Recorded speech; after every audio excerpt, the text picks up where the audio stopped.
Little Hand says it's time to rock and roll. Bring the noise. 5, 4, 3, 2, 1, go. Good evening, folks, and welcome to a very special Supplementary Etims podcast.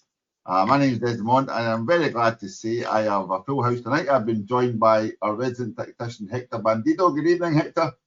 Evening, guys. Oh, nice. Thanks very much, Hector, for that lovely gesture you just made in the video there. Monty C. Burns. Well, I won't even ask what the C will stand for. We may come to that later on. Monty, good evening, Monty. Good evening, lads. Thank you. And then last but not least, Ralph Malf. Good evening, Ralph. Evening, how you doing? I'm fine, thanks very much for asking. Yes, so folks, we did plan to have the last podcast of the season after the cup final, and as you heard, we reviewed the Martin O'Neill situation and the managerial situation. But we did have a lot of talking points about the season, so this is a special supplementary season review. Right, we're going to try and condense this. This is not going to be our usual 90 minutes of waffling on. We're going to try and be concise here. Everyone listening to me? So please, we'll try and be concise. Can you repeat that? Yeah, exactly, right. So I have 11 categories in respect to... Right, I've got 11 categories in respect to the season that has been. Right, so Hector, I'm going to let you go first. Pick a number between 1 and 11. Number 7. Number 7, or lucky 7. Okay, number 7 is the maddest reaction of this season. Maddest reaction of this season. Maddest reaction. Well, asking you that question, I'm usually thinking of one man. That's what I'm going to say to you.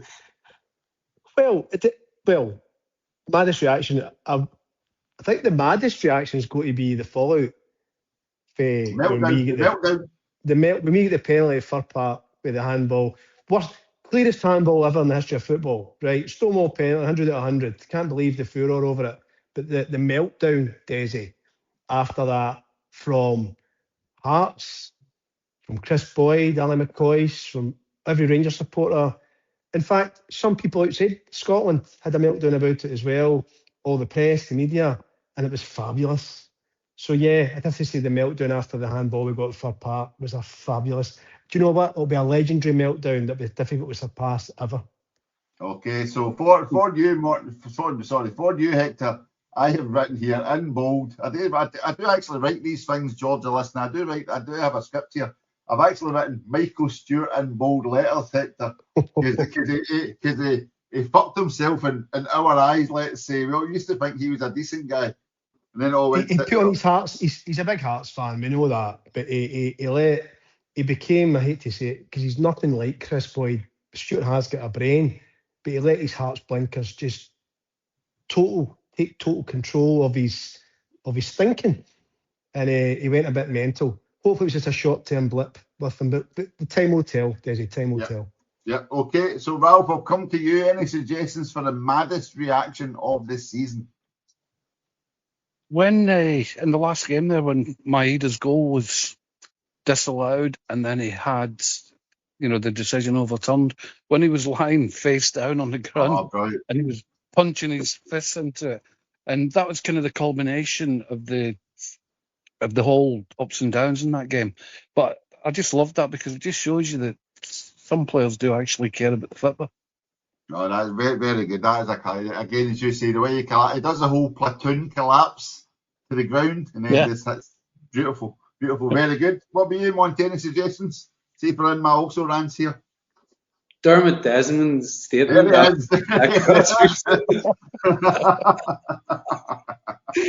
Utter fucking lunacy. A fucking drunken septuagenarian giving it loads after an extra bottle of red wine that he probably shouldn't have. Absolutely brilliant. Let's forget on the club's official website. It's like he hacked the whole fucking system and just ranted for a good 24 hours. One individual. Oh, beautiful. Right, very good. So I've got that here. Dermot when Brendan resigned.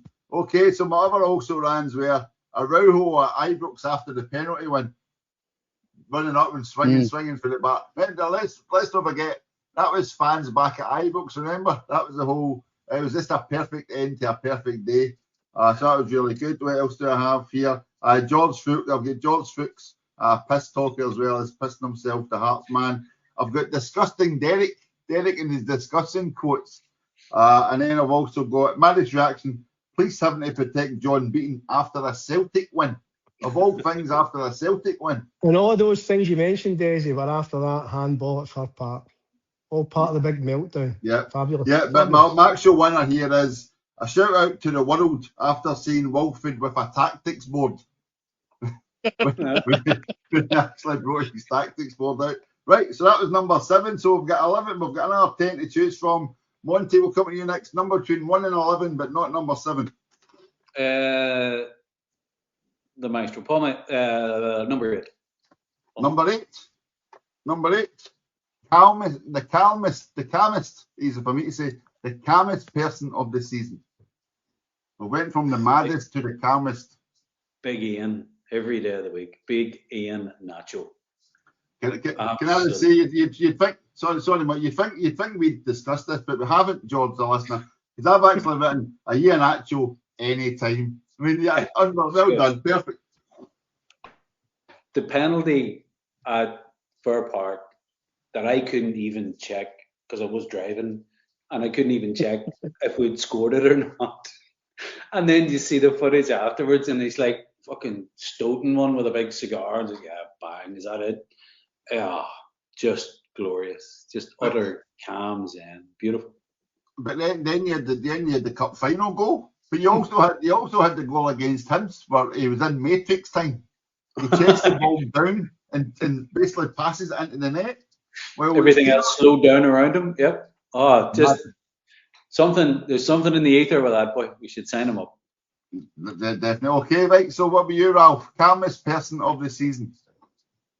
Any suggestions? Well, Wilfred Nancy at Ibrox, because he had the ability of a chihuahua trying to round up sheep, and yet he didn't look fazed, he didn't look worried, and his whole world was collapsing about him. He'd been found out.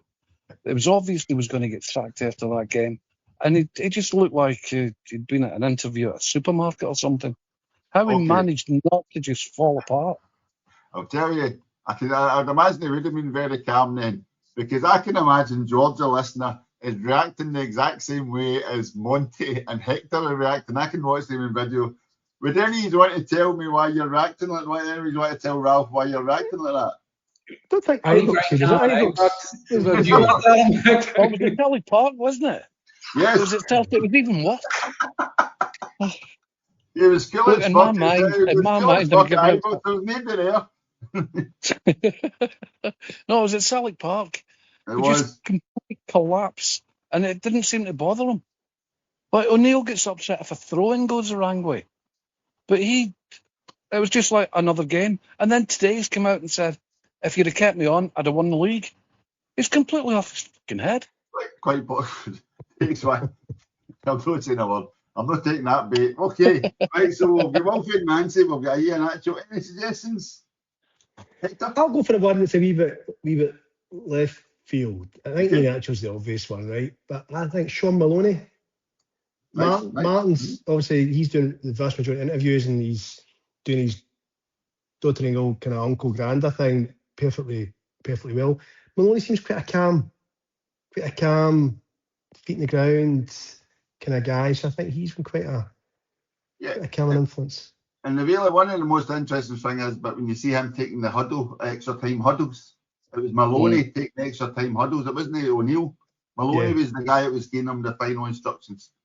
So, apologies, folks. I'm just watching Monty here, and it looks as though he's reading a new stats book every time I talk to him. He's got that look of incredible. What? That can't be true. Anyway, okay, my nominations I had. Mine's included Martin, cool, calm and collected with a press, except when facing female stewards. That time when he goes to celebrate and the female steward in front of him, and I think he get confused if she was a member of staff, a sub. He just didn't know what to do. I thought that was quite funny.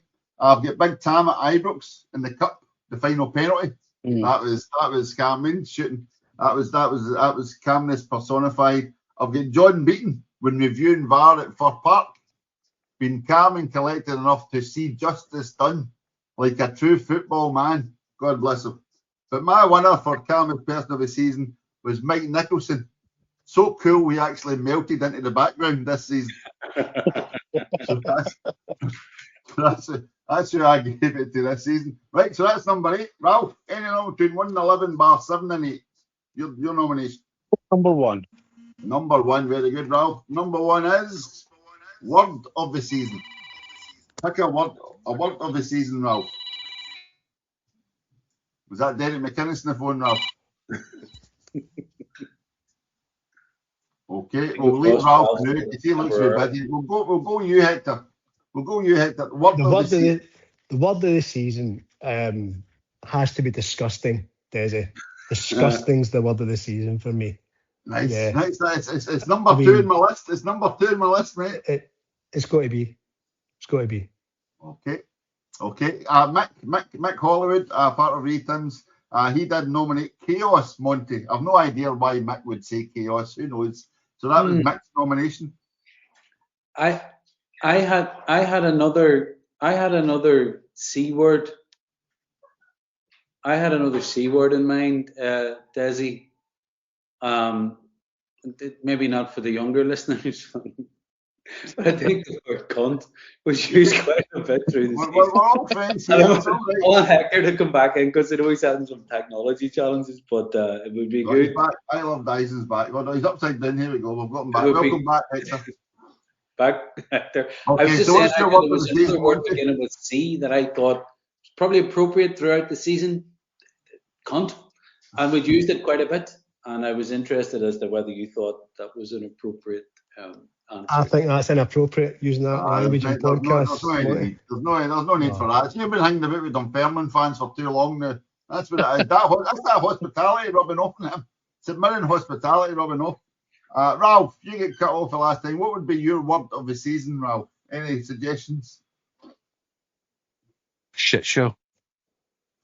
It really was a shit show from start to maybe up to the last 6 weeks. It was just one problem after another. Sometimes you just wanted to stop. You're waiting for COVID to break out again so we could just call a halt. It was just a complete shit show. Well, clusterfuck, that's another one. I've got that there. Clusterfuck was on my list, so that's nice to see. I also had unity, brackets, in the stadium, which is what Hector's good friend Brian Wilson called for. While doing the chairman and the CEO's job at the same time. I had VAR/meltdown, say no more, but we've got a lot more to come on that. Disgusting was on my list, chaos, but my winner was anti-establishment. Spoken at the Celtic AGM by our good friend Ross Desmond. That really started. The one man who managed to unite all of the Celtic fans this season. Yeah. Villain. So again, at him. So that was word of the season. Okay, Hector, back to you. Number between 1 and 11. Number 9. Number 9, very good. Number 9 is moment of the season. I mean, there's that many. There is actually that many, right? There is that many because we must have scored about fucking 10 goals in 94 minutes this season. But the moment of the season for me has to be the game against Hearts. And I know the Dyson goal we've discussed, it puts 2-1 up the offside, that thankfully VAR did its job correctly. But see the final goal, see that one where it makes it 3-1 to clinch it, and you've got Callum Osmond, Ian Atcho and Jamesy all running into the opposite end of the pitch, no keeper in, and the stadium for about 5 or 6 seconds, we're fucking jumping up and down, then chaos when Osmond puts it in it. For me, that was it. That was the actual peak of the season. Beautiful. That was echoed by Karen, happy Celtic lass, who wanted to join. She couldn't join us tonight, but she sent me her nominations, and her moment was Callum Osmond and the breakaway third. What a cameo for young Cal after such a horrible injury. As soon as Cal Mack, that's two mentions by the way, Monty, she's written here for Callum McGregor. I know you're a convert now. As soon as Cal Mack put that ball through and we were 3-0, that's a phrase you don't expect to hear, 3-0, and everyone just started celebrating winning the league at that moment before Osmond had even crossed the halfway line alongside Kells and Jamesy. Magical. So that's nice. Lovely. Ralph, what about you? What would be your moment of the season? To be fair, I think that one there is kind of the moment of the decade. It's one that we'll talk about for years. But there's one that come back to me. If that was the peak of the season, then the trough of the season. No, okay, that's fine. Fair right, enough. Wait now. Fair enough. Right, the first team sheet that came out with Wilfred Nancy. And I remember on the group chat, Hector says, well, this is brave. And once we actually saw what was going on, it was just a calamity. So that was a season-changing moment, but not for the better. Because he decided he was going to do it his way when he didn't really have a way, and it kind of went downhill for a bit from there. Fair enough. I had to check because originally I did have surprise and also had shock of the season, so you managed to encapsulate all of that. It's perfect. Excellent. So, Monty, what about you? Moment of the season for you, Monty. It has to be Joel and Vuka coming on at Ibrox in the 42nd minute. Who? was that Wilfred Nancy's last game at Ibrox or his first game at Ibrox? When was it? Joel and Vuka. Because if anything ever summed up the fucking bottom of the barrel, when you are down to there's no lower you can go. This is it. And you still come out on top. And you still fucking beat them. It's like you couldn't humiliate them anymore by bringing a player of such limited ability on, because that was there's so many sort of dominoes that fall down to this guy getting a game at Celtic or at Ibrox.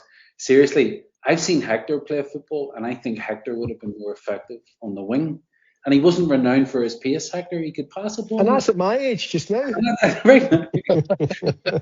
but joking aside, apart from that being just one of these ones that's a poster boy for the madness of the season, the only thing you can really pin Desi is the third goal at Celtic Park against Hearts.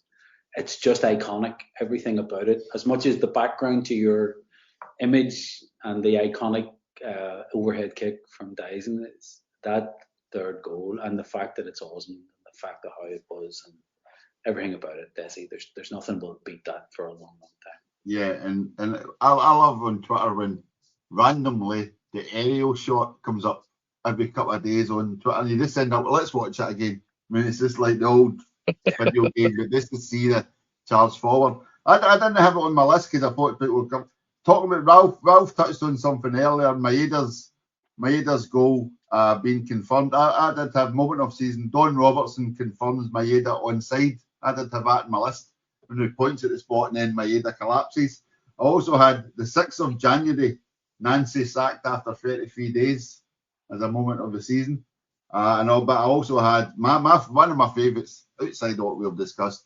This start, see Araujo celebrating at Ibrox. I just fucking loved it. That was just perfect. That's what we needed. Some wee fucking Gallus guy saying get up his, and that was like tell White up get up his, because we were low, man. Like we were at the bottom struggling to find a foothold and try to drag ourselves back up. Still at that point, and then we went to Ibrox. We still didn't have our star players back. A lot of star players back. Managed to get that win. Big Tam puts that penalty in. He was in the calmest person category. But then Araujo just goes fucking mental. And then, that was the last we saw him. Remember him? That was the last we saw him. Because he went to, what's that? What's the club called, Hector, in Glasgow? What? Oh, no, the night club, I don't know. They went to the bar, and he was last seen swinging on an air conditioning pipe. Big Tam was holding a phone saying, fuck Rangers on it, remember? And the two of them were never seen again. That moment just was brilliant for me. I must check up, Desi, as a man who loves stats, I must check up whether that was related to how many appearances they had at that stage, and whether those were triggered afterwards. Quite possibly. And then I did have Martin second coming. God only knows where it would have been if he had not stepped through that door again. Actually having to come back twice. So that was number 9. Okay, so who picked that, Hector? Did you pick number 9 there? Yes. Okay, Ralph, we're over to you. A number between 1 and 11, please. There's a few going. 2. Two is number two is statement of the season. Statement of the season. There's only one again, isn't there? The anti-establishment rant from Ross Desmond.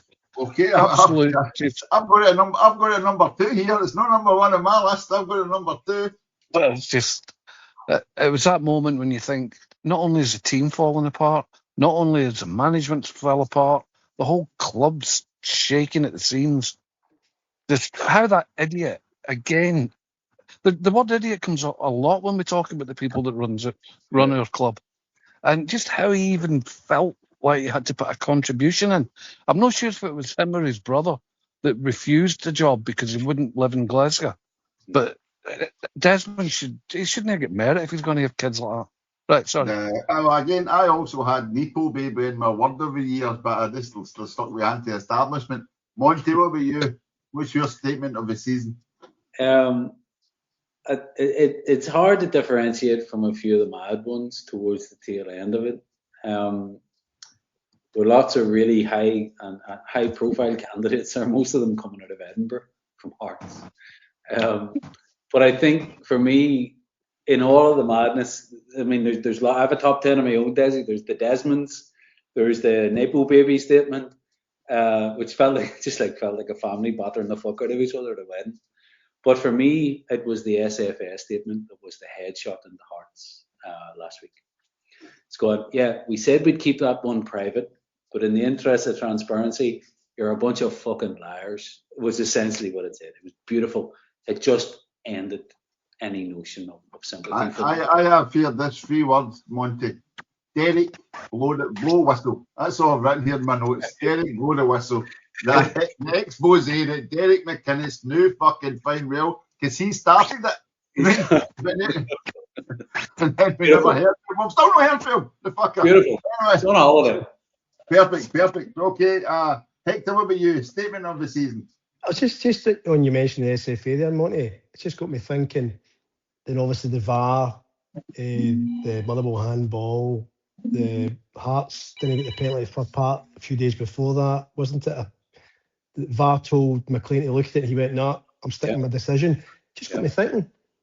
Are we now the establishment? Are we now the people? We're the baddies. Are we now the people?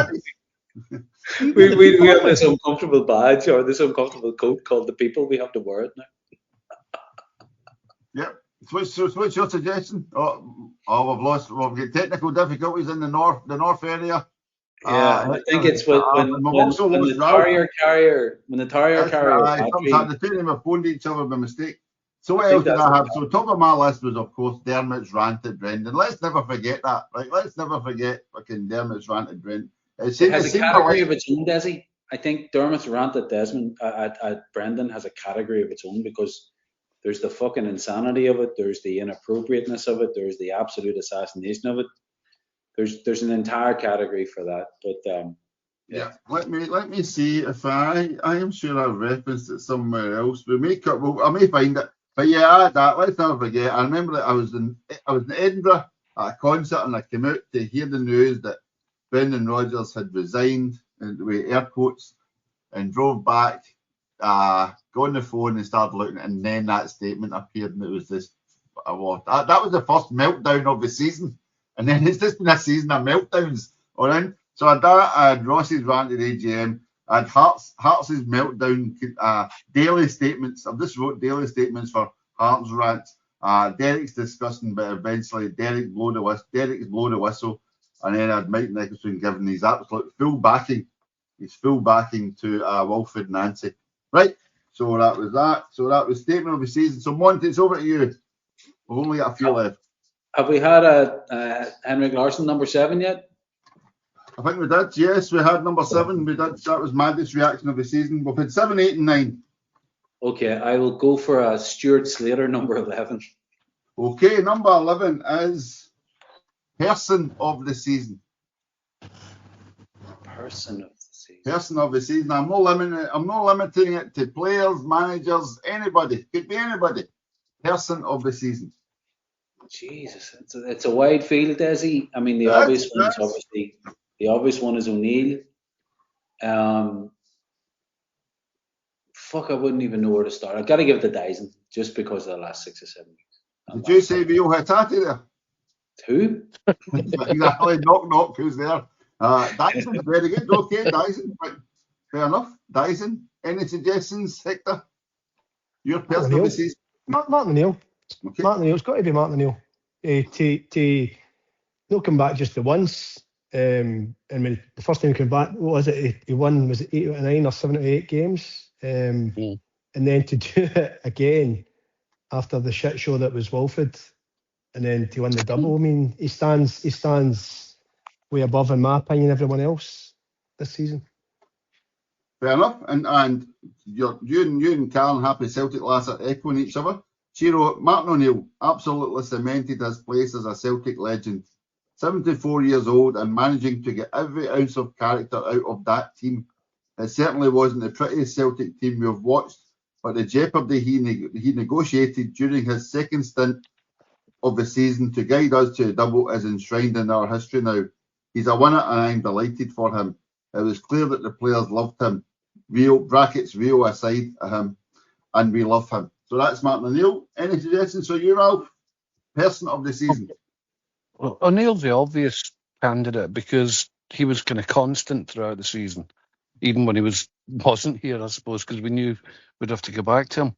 But you would have to have a special mention for, I don't know if it's bravest man of the season or, because all these things need to come together. It's not just one person, it's a team effort. And John Beaton going over to that VAR camera and standing up for what he believed to be true at the risk of his own life, he puts him not quite up there with him.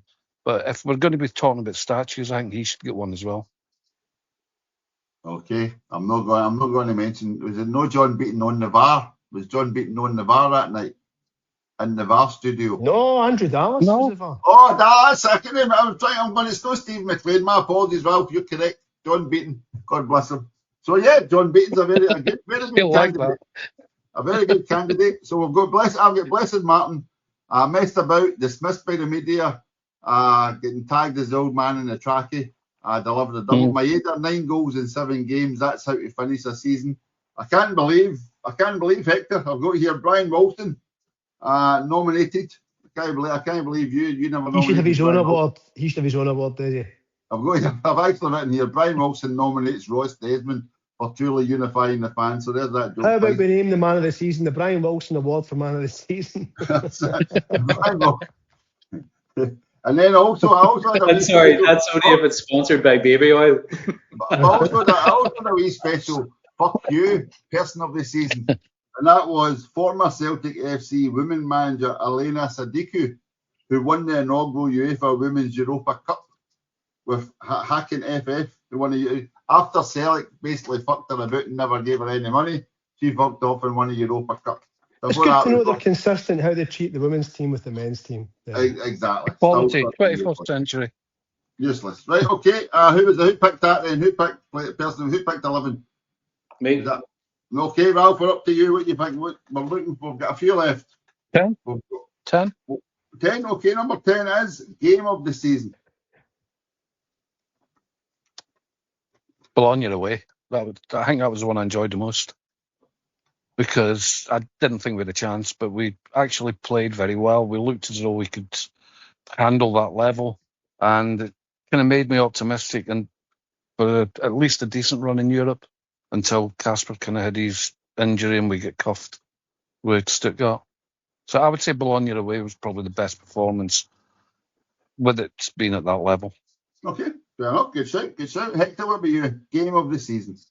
Can we wrap the last 3 league games into one game of the season? Whatever you want, mate. We've won the double. You can do whatever you want. I think the Huns game with Dyson's overhead kick, third part, 95th, 7th minute, whatever the fuck it was, handball, penalty, then the Hearts game. They 3 games, I think, it'd be a kind of perfect trilogy, wouldn't it? Just watching the 3 to the end of the season. So for me, I would wrap the 3 into one big fucking bundle of joy. I've just written here the 3-1. I've just written Danny roll for the 3-1 game. I just wrote that. The after that game, that was tremendous. What about you, Monty? Game of the season. I mean, probably Dunfermline's semi-final win over. Dunfermline versus Aberdeen. Apparently, it was a 3-0 demolition. No, I would have to concur with Hector. I think the season for me has about sort of 8 chapters to it, and the only thing that's really relevant is the last one, because it was the only part of it that was, I wouldn't even say enjoyable. I think I put it up on our WhatsApp. It was just amazing theatre. It was a fucking horrific season, Desi. So I have to go with what Hector's just said. I think those last 3 games and everything about them, just immense, just fucking immense. Yep, fair enough. I have written here a Hearts, glorious choking Hearts for the final game, because that was amazing. I've got Hun scalping 2-2, good old Rio. I had to get Rio in somewhere. Rio starting the comeback, 2-2, and then I've got the Danny Roll, the 3-1 game. I've also got the Kelly 3-2 away game where my wee hero Araujo saved the day. Remember, I was in Manchester that day, and this see when you're not even at a Celtic, you're not at Celtic Park or at Hampden.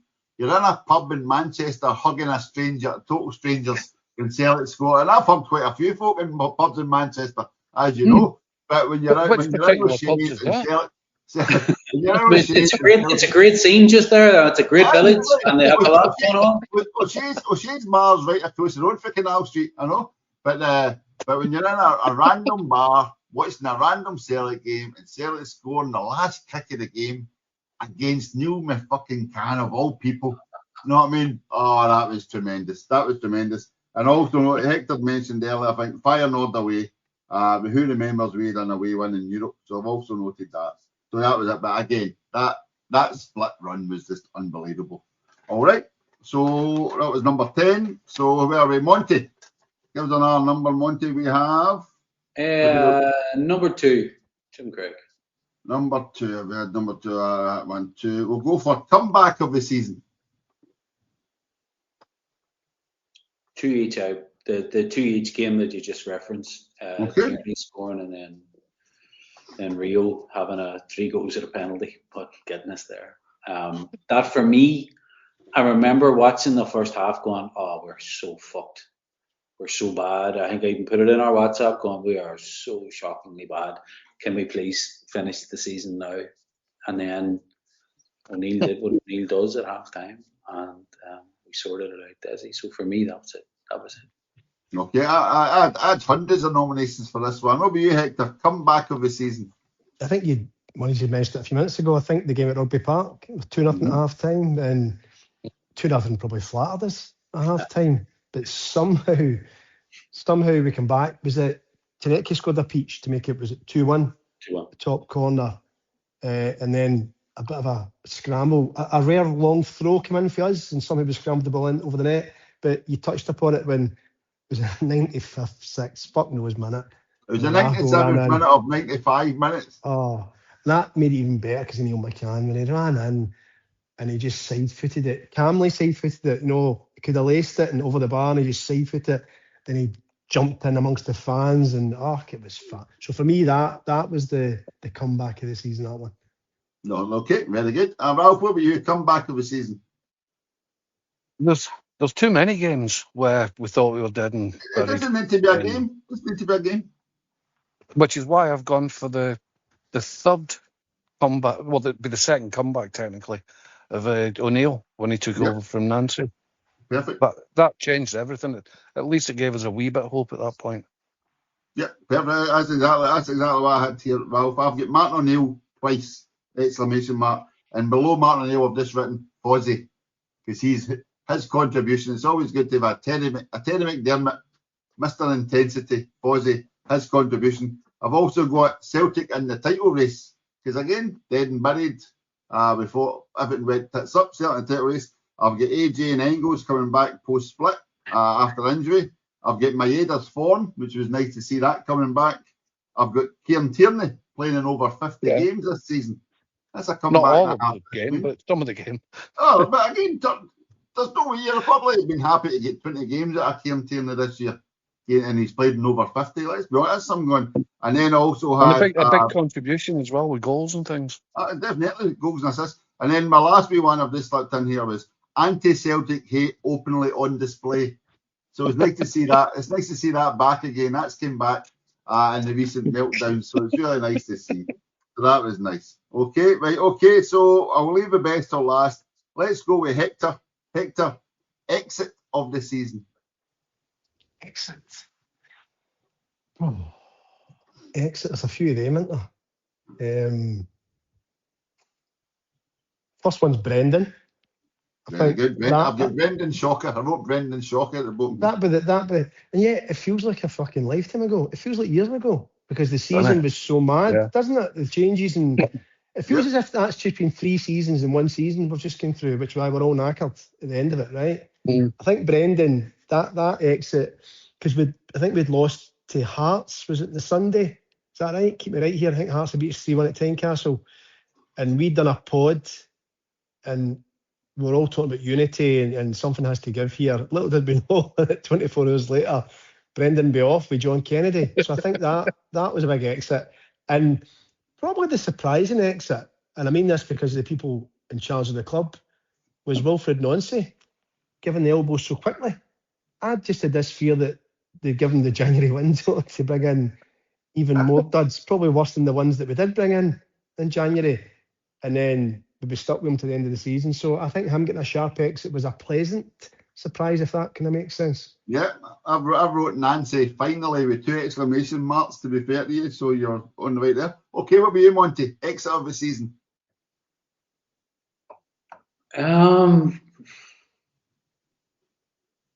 Russell Martin, Falkirk. Police escort. Police escorts.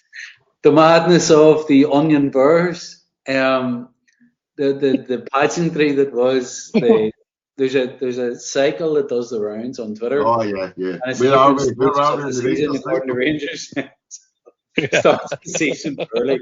Sack manager, blame the Tim. But in our world, I think it has to be Brenton's exit because he choreographed that beautifully for about 4 months. Okay. He got everybody. The boy is a fucking master politician. He's got a life of politics ahead of him if he wants it. He got everybody wound up, told everybody exactly what he was going to do, and then he fucking did it. And then he got assassinated from the back, a bit like, is it Platoon? Willem Dafoe gets shot from the back. Yeah, but I think Brendan's exit was it was cinema, Desi. That's probably the best way you could put it. It's the biggest surprise that he's not said a word. Well, I've got I did that in my notes. Brendan's biding his time. I don't think he needs to. No, but it's not that he needs to, but it's him being him. Centre of attention. He's not said a word. So Hector, I've got that in one of my categories, which is surprise of the season. I've got Brendan keeping his powder dry. You know what I mean? Just biding his time. Part of it is genuine. I believe that he is doing that because he doesn't want to hurt Celtic, the entity. But there's another part of it. Huh? He can come back. Yep. Give me back for a third stint when the new owners come in. Who knows? Well, Listen, money talks. Are we meeting in Mallorca? You never know. Stranger things have happened. Exit of the season. Hey, it's going to be Brendan's, not only because of the circumstances and the fallout. The fact that he's kept his powder dry, which leads me to think there was maybe an NDA and he still get paid off or whatever. But with Desmond getting on a wee bit, he might not even remember he's been here. So to Desmond, it'll be like his second appearance. Whereas to Rodgers, it'll just be equaling O'Neill's record. That's not to forget, of course, Derek McInnes taking his Hearts team away at the end of the game, which was spectacular. With the police escort, which was actually just one motorbike in front. Oh, it's awful. There was one motorbike in front of the bus, one at the back. Sky filmed it, and they were talking about a police escort. That's what every team gets when it leaves Celtic Park. I've got Hearts players, no shower, no press. Up the road. You know what I mean? Okay, my other nominations were exit, a defence under Wilfred, Brendan Shocker, we had that. The worst exit, getting rid of Martin before a cup final in 2 big games, so we had that. I've got Mike Nicholson from the Public Eye. That was a nice exit. But my winner, I've also got Maeda exiting from the doldrums and back to his best. But my winner was the Celtic board at the AGM when Peter Lawwell says, up the road. Remember, he called an end to the AGM and they all walked off. That was my exit of the season. Right, also, I had surprise of the season, but we'll just skip that. Let's just go for the biggie. Goal of the season. This is the last one. Goal of the season. We'll start with Hector. Hector, goal of the season. The image behind you, Daisy. The image behind you, I think, is the goal of the season. Overhead kick from marvellous Maeda. Okay, as at the top of my list here, daze and Huns. It just is, because we've always, generation. It was a generational goal. It was like when Henrik lobbed Kloss the 6-2 game. It's one that's folklore. Mm. This is the other one, because it's the importance of the goal. Henrik did it. It was Martin's first season. The Huns were spending money that they never had. But maybe it was what it was at the time. Thumped them 6-2. This was 3 league games to go, a must-win game, and to score an overhead kick like that, the importance of that goal, it's iconic, and that'll be this generation's sort of Larsson 6-2 goal. Yeah. You talk about this for the next 20, 30, forevermore. So for me, goal of the season, by a distance, goal of the season. Yep, fair enough. Monty, any thoughts? Any other suggestions? Junior Adamus equal no. When did you become fucking afflicted? Now, to be fair, Martin called it out. We wouldn't have had a double had Junior not stuck that ball in the net. But no, there's nothing more. Hector's just summed it up perfectly. That image that sits behind you in our little video is hanging in the Louvre. That's it. There's nothing else to be talked about this season goals wise. Okay, before I come to you, Ralph, I'll just Karen Happy Self last nominates 3 standouts for the boys. The boys honourable mention: Cal Mack's injury time winner at St Mirren, and I remember I was at my nephew's party that day, and the guy had to tell us to be quiet because we all went mental. I was in the home end for it. And of course, the winner, Dyson's overhead beauty against the Huns, iconic. For the girls, Maria McInerney's goal from the centre circle at kickoff for a world record 4.1 seconds against Hibs.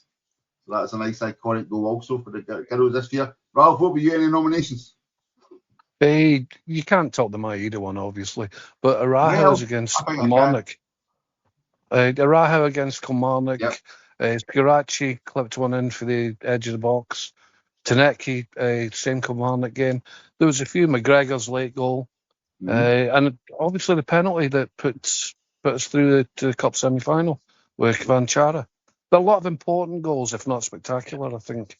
Spectacular Maeda, but a lot of important goals. And on that, it would be remiss of me not to mention Oisin O'Neill's goal in the Ulster final, or the Northern Ireland Cup final, as you pointed it out, Desi.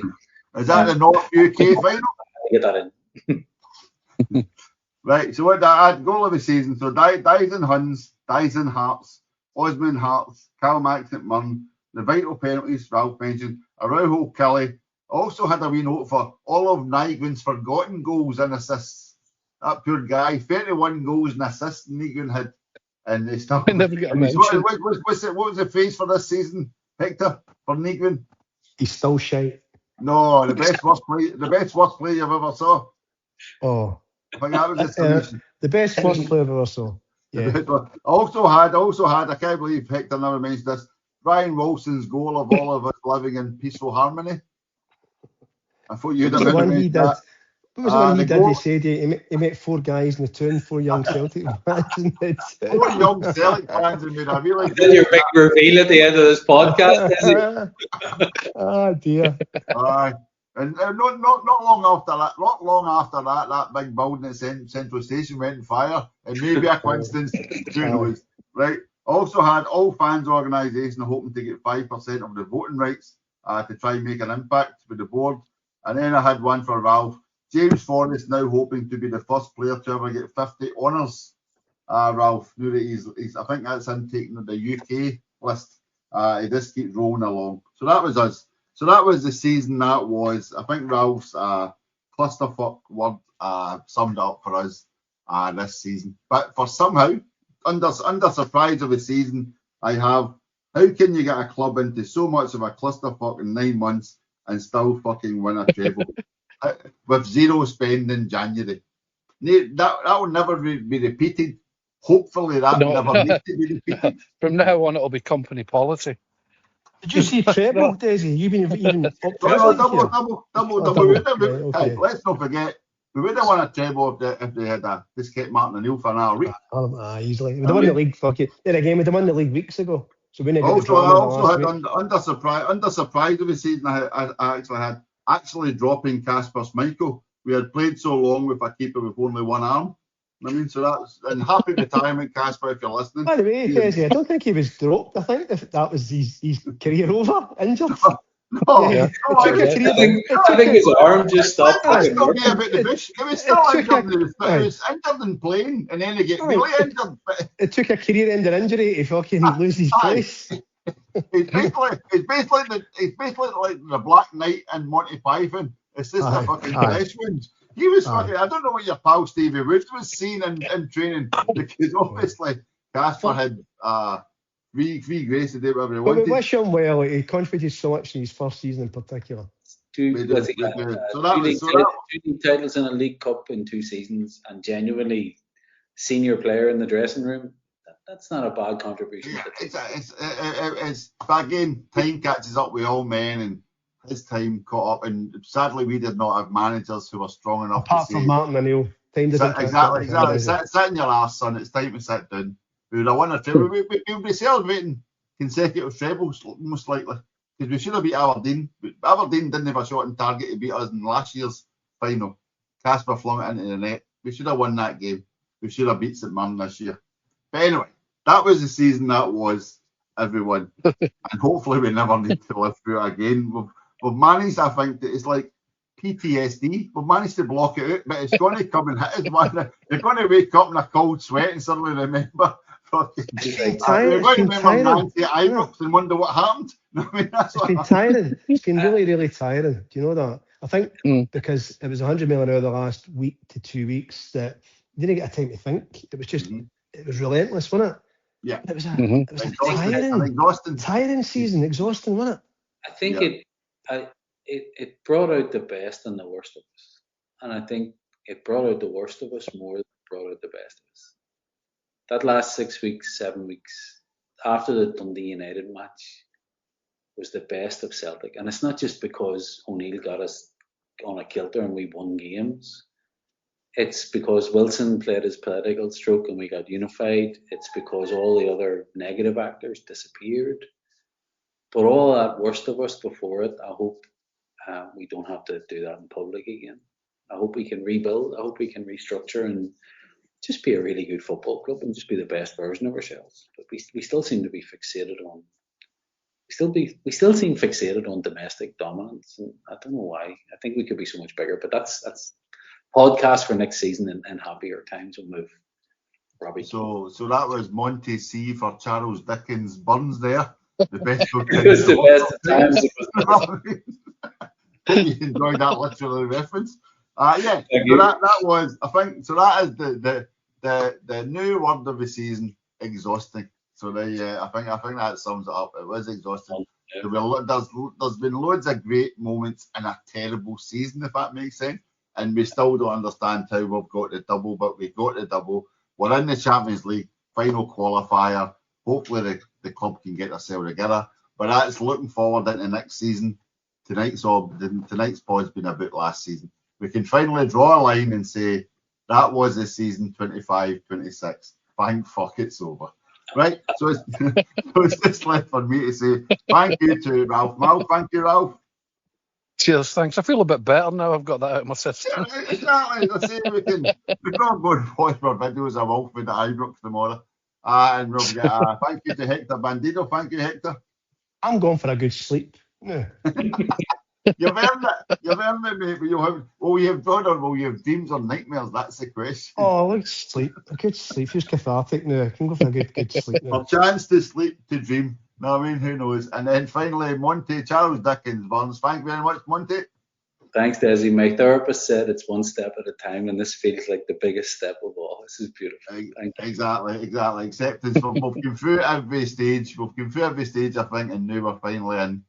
Time for a good sleep. Right, folks, thank you very much, as always, for listening, subscribing, etc. Please keep sending your comments in. Always appreciated.